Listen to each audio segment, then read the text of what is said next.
It seems like the season to end wars. The 12-day war between Israel and Iran ended this week. Now it looks like another war could end. This one doesn't involve weapons. It involves tariffs. I'm talking about the US-China trade war.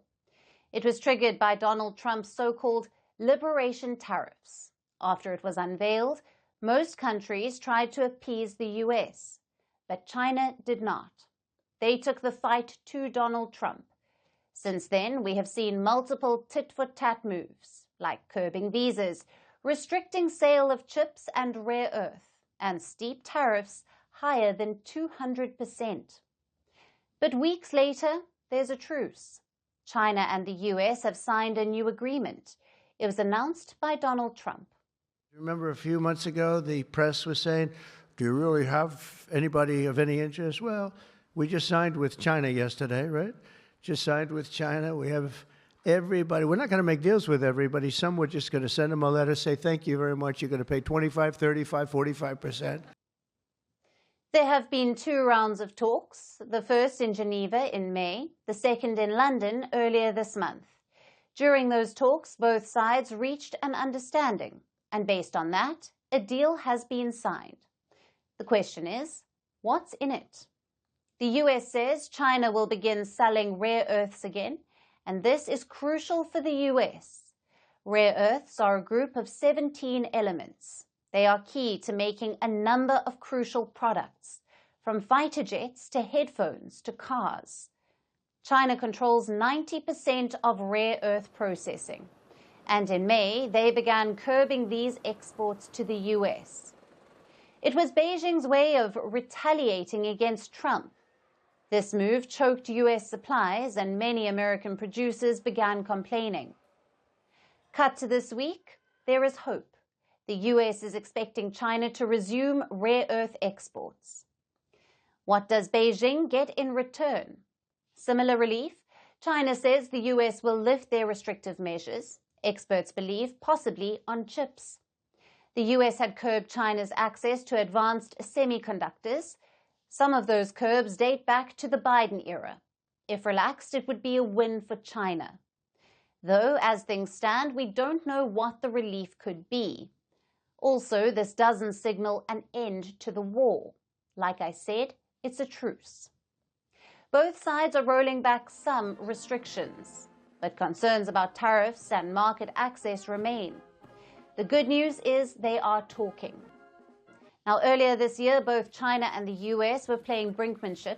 Neither side was willing to take a step back, but now they are focusing on diplomacy, which is good news for the global economy. And it doesn't end there.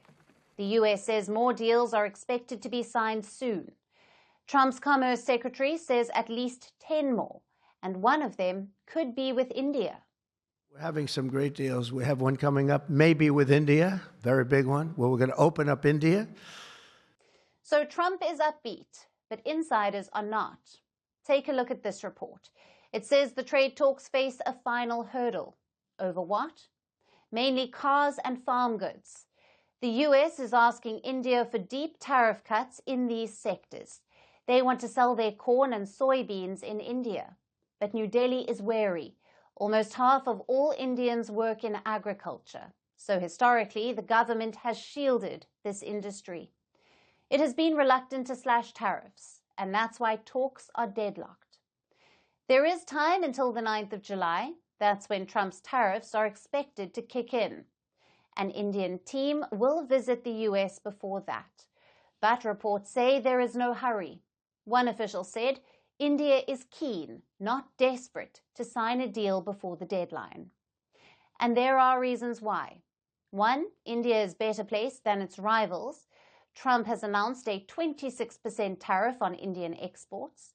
That's lower than other producers in Asia, meaning India could be less affected. Secondly, India is diversifying its trade. Last month, New Delhi reached a free trade agreement with Britain. This month, it restarted trade talks with Canada, and later this year, it is hoping to conclude a deal with Europe. In simple words, India has options. Finally, reason number 3, ties with Trump have frayed in recent weeks. The US president claims he brokered a ceasefire between India and Pakistan. New Delhi has rejected this multiple times, yet Trump continues to repeat it. Then last week, he hosted Pakistan's army chief for lunch. He called the field marshal a great man. All of this has turned the public sentiment slightly against the US, and that will give the government some wiggle room. Let's see how New Delhi capitalizes. Firstpost now available in 9 languages on YouTube. English, Stands at $36 trillion. French, Le FMI, comme German, Geschäftsführenden Direktor, Hindi, $30 trillion ka karz mo. Indonesian, Pemerintah tanpa pemeriksaan. Italian, Fiskali radikali. Japanese, $4 以上mo. Portuguese, Por causa do próprio balanço patrimonial. Spanish. Beautiful bill. Go to Settings, click on Audio Track and select a language of your choice. Be the first to know what's happening around you in your first language. Firstpost.